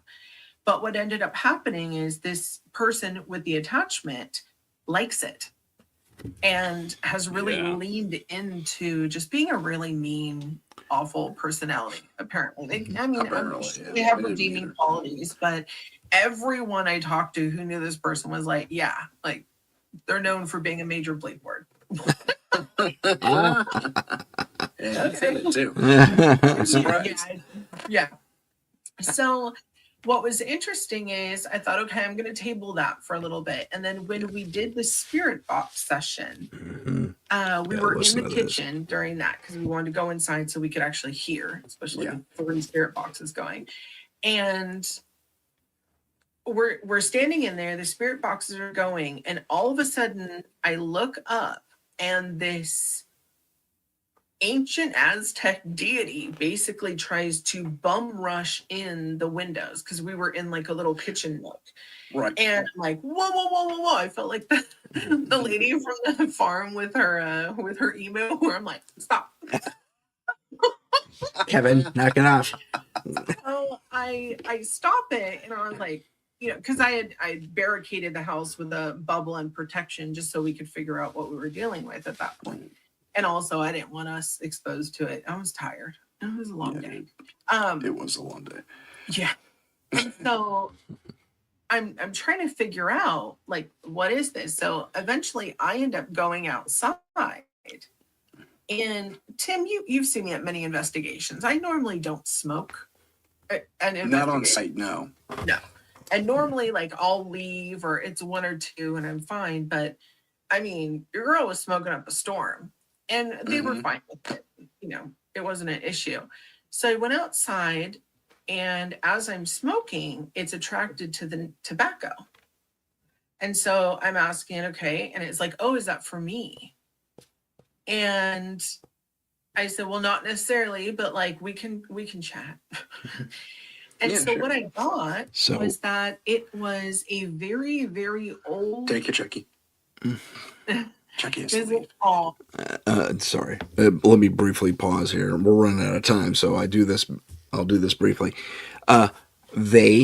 When she refers to they, just for clarification's sake, she's referring to this Aztec entity. It's like, oh, is the tobacco for me? Interesting. Which is just interesting because that was one of the old sacrifices, was to burn tobacco for the older entities. Okay, let's move on.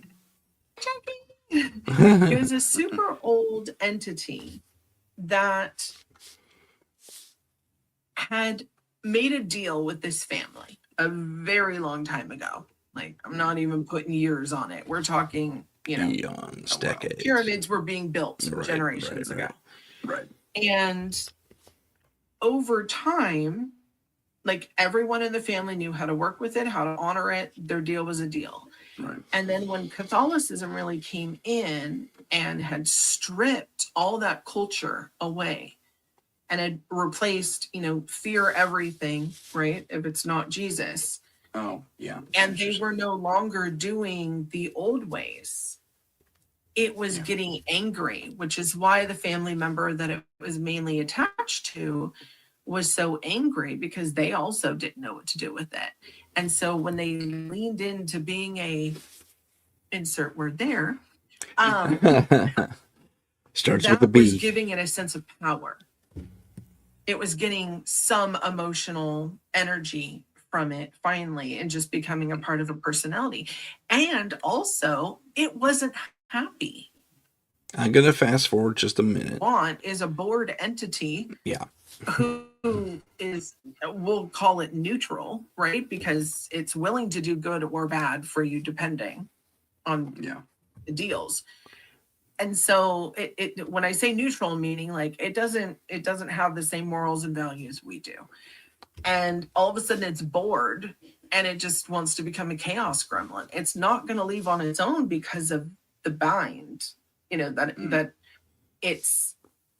Anyway, Sheila's question is wonderful. Sheila's question, yes. She asks if people reach out to you for help but don't want to clear anything out, they reach out to begin with. Is it just to confirm there's something there? Sometimes, yes.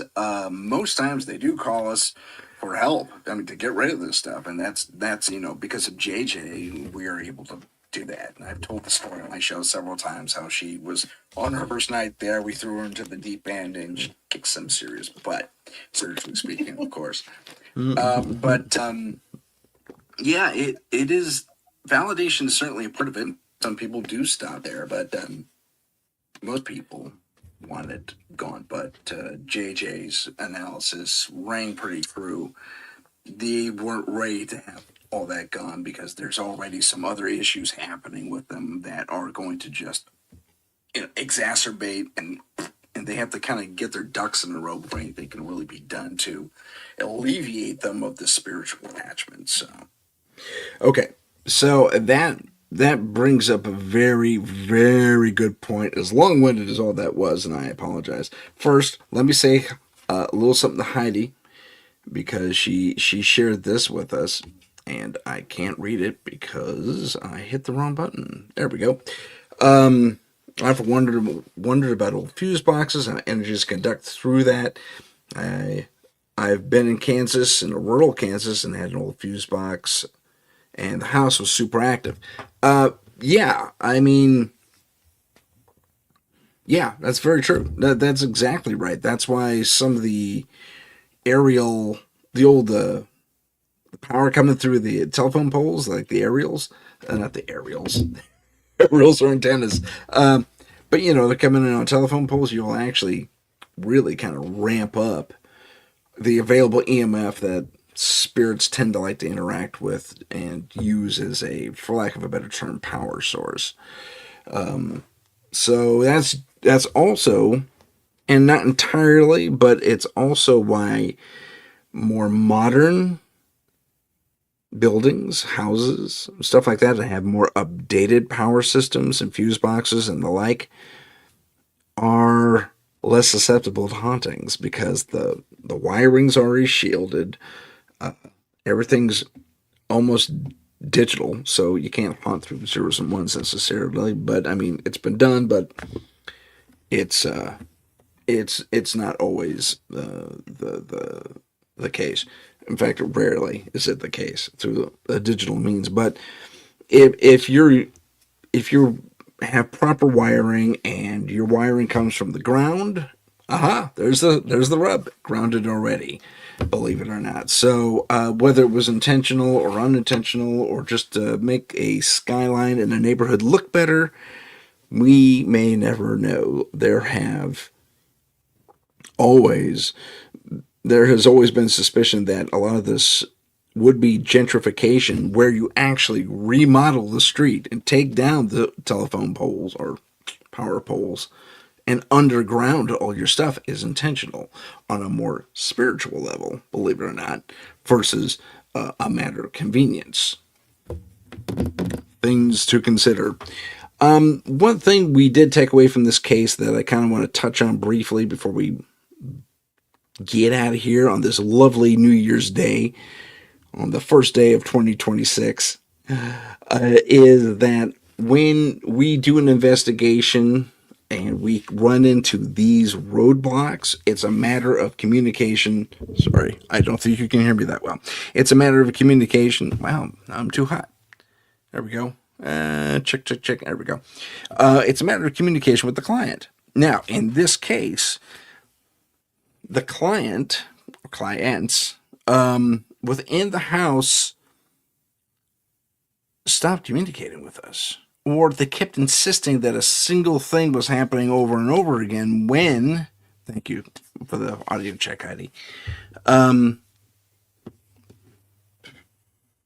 we told them, listen, this is how you stop that. But they seem to be wanting more attention, I guess is the word. It's not like I'm not going to do a live investigation. I mean, maybe later down the line we could pull off something like that, but we're going to go to like Waverly Place, not someone's private residence. Waverly Place. P.S. If anyone's out there and wants scary paranormal to come to Waverly Place and do an investigation, we're willing. Just putting that out there.